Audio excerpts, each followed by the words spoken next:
Hey guys, welcome back to the channel, and this is how to create a seller account on Etsy from Morocco. So first thing that you will do is simply go to etsy.com and click on a sign in over here.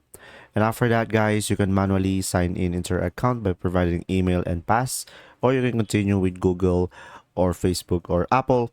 Or if you don't have an account, you can just simply click on register over here guys. And when you register or creating an account, just simply provide your email address, first name, and password. And once you have provided the info, just click on register. And now once you have created an account, just simply go ahead and go to etsy.com/sell. And from here, just simply click on get started. So guys, from here, just click on let's do this. And after that, just simply answer the question, what brings you to Etsy? Click on next. And from here, is there anything that you like? So just simply answer the question and just simply scroll down, or you can just simply skip this question. And after that, just click on start your shop.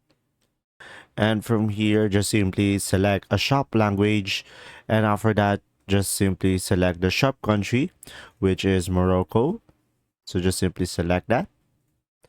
And from here, make sure the shop currency is correct. And now just simply click on save and continue. And after that, just simply provide a shop name and click on save and continue. And from here, just simply provide the necessary information about your product and about your listing. And that's simply about it. If this video was helpful, please like and subscribe, and thanks for watching.